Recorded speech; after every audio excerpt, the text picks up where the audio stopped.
Hello and thanks for joining us. This is the Signature TV News Updates. I am Ifunanya Ilodianya. And the headlines. Kebbi State Governor says Nigeria needs to borrow more to develop. The Nigerian Labour Congress commences 5-day warning strike in Kaduna, protesting mass sack of workers. People's Democratic Party Governors Forum meets in Ibadan. Now the details. The governor of Kebbi State, Abubakar Bagudu, says Nigeria needs more access to world capital markets and borrow more money to develop. Bagudu made this known on the Signature show in Kebbi State on Thursday.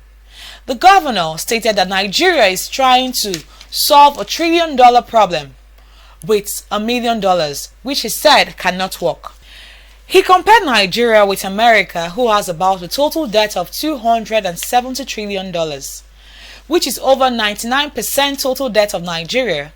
He called Nigeria to change their mindsets on borrowing, adding that Nigeria needs massive borrowing and has absorptive capacity to pay off within time.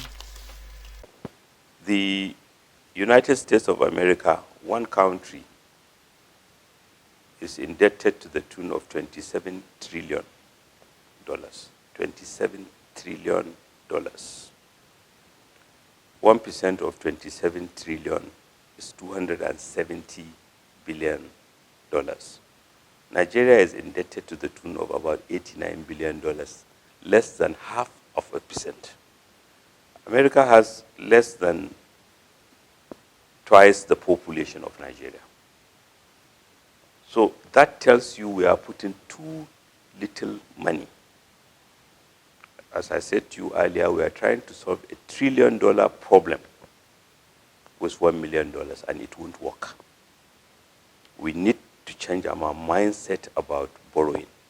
We need quantums of money vastly in excess of what we are investing now, and therefore we must go out there collectively, government, our intellectual assets, to tell the world that we need better and more equitable access to the world capital market. We are able to borrow or generate more funds and invest more, and we are able to pay for them. Members of the Nigeria Labour Congress (NLC) on Monday morning gathered in Kaduna to protest the recent disengagement of over 7,000 civil servants of the states and local governments by the state governments. In solidarity with this protest by the NLC, aviation workers have shut down operations of the Kaduna International Airport (KIA) effective Sunday midnight. The workers, under the aegis of the National Union of Air Transport Employees, Association of Nigerian Aviation Professionals, and National Association of Aircraft Pilots and Engineers, said the airport will remain shut for the period of the warning strike. The NSC National President Ayuba Waba, during the protest, said that due to the due process was not observed in the recent disengagements of the workers from the local government services, States Universal Basic Education Board, SUBEB, and the primary health care agencies. He further said that all the unions, including Student Union and pensioners, are part of the protest, as they are directly affected by the process of disengagement of workers.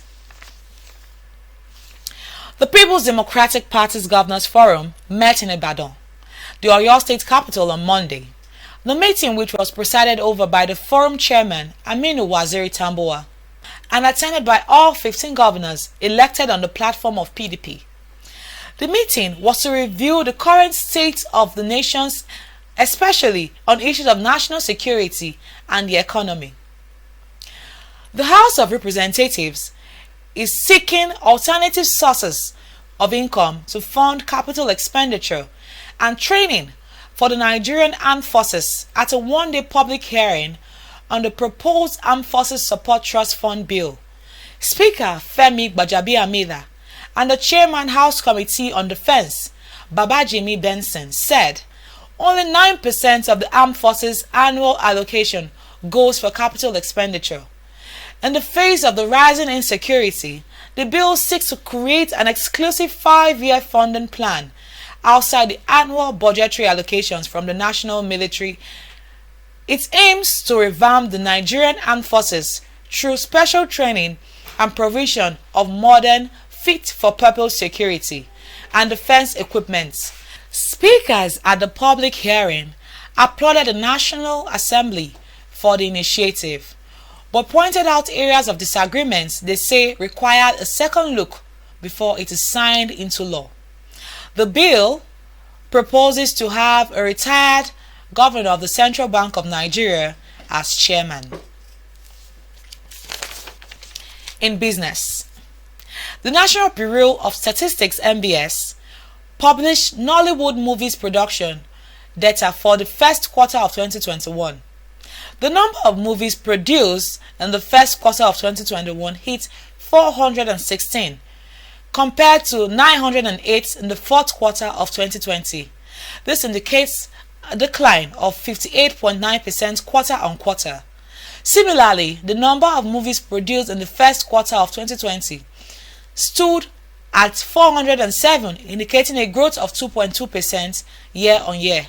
According to the Bureau, Lagos has the highest number of movies produced by location in 2021 first quarter, with 149, closely followed by Onitsha with 140 movies, while Benin and Bauchi recorded 2 movies respectively. It added that data provided by the National Film and Video Census Board and verified by the NBS. On the foreign scene, the corruption trial of the former South Africa's President Jacob Zuma, which was scheduled to begin today Monday, has been postponed until May 26th. Zuma is accused of 16 counts of bribery, corruption, and racketeering in connection with a $5.0 billion procurement of fighter jets, patrol vessels, and military equipment from the European arms firm in 1999. 79-year-old Zuma was serving as Thabo Mbeki's deputy at the time and is accused of accepting bribes totaling 4 million rands from one of the firm's French defense giant Thales. The case was reportedly postponed as Zuma filed a slew of motions to have the charges dropped. Last month, all of Zuma's lawyers resigned without explanation.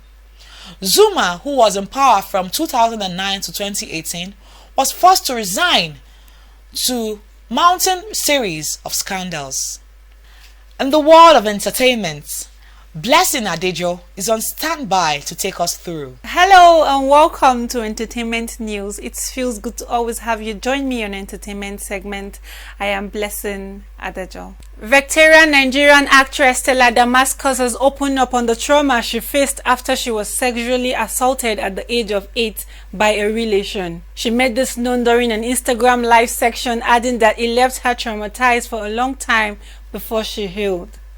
According to her, she could not talk about it for years because of how society looked at victims of rape, advising parents and society to do more to protect children. She also acknowledged that it's a good thing that the victims of rape are finally seeing the need to share their stories. We pray her healing shall be permanent and every victim of rape shall be healed as well. Such a tough thing to be able to open up on such a thing as rape. A lady who reportedly came back from New York to Nigeria has cried out that Dr. Anu infected her with fat necrosis.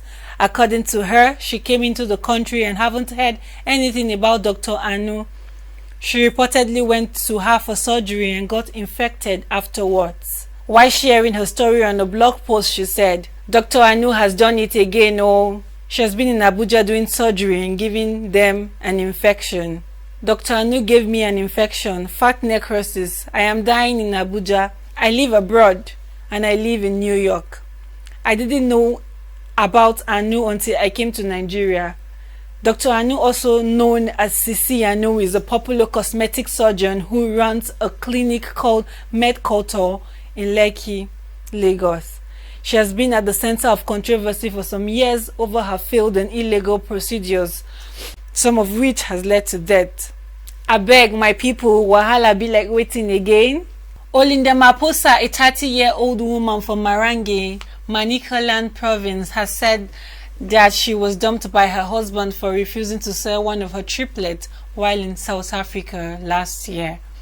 Narrating her ordeal, Olinda Maposa disclosed that her husband, Obe Mucheki, was not pleased after she gave birth to triplets. Maposa said she didn't buy her husband's proposal of selling one of her triplets because they are all girls, and he gave her 5 days to vacate their home, threatening to kill her or her babies. She left to fend for the triplet as well as their 11-year-old child, Ruvumbo, on her own. Maposa, however, received assistance from Zimbabwe Minister of Information, Publicity and Broadcasting Service, Senator Monica Muswangwa, when she attended the ZANU-PF Women's League Interdistrict meeting in Marange last Saturday, May 15th. Some men, how can you have the mind to sell your own child? Inside life, wahala no dey finish. Oh, this is where we draw the curtain for today. I remain your anchor, Blessing Adejo. Bye.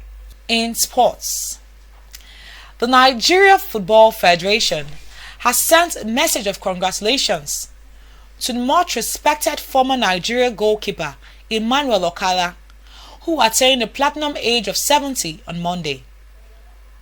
NFF General Secretary Dr. Mohammed Sanusi praised the towering goaltender for his glorious services to the fatherland in the round leather game, delivering his best anytime he is called out, both at the senior team, the Green Eagles, as it was known then, and the Rangers International Football Club of Enugu.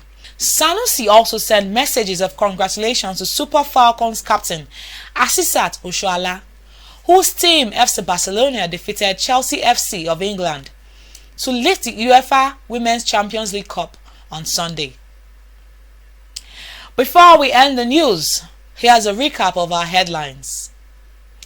The governor of Kebbi State, Abubakar Bagudu, said Nigeria needs more access to world capital markets and borrow more money to develop. The Nigeria Labour Congress protests mass sack of workers, commences 5-day warning strike in Kaduna. The People's Democratic Party Governors Forum met in Ibadan on Monday. Safety and security begins with you. Be patriotic. Report any suspicious activities to law enforcement agencies. Please stay safe. This is the Signature TV News Updates, as produced by Damilola Abudu. I am Ifunanya Ilodianya. Thanks for watching.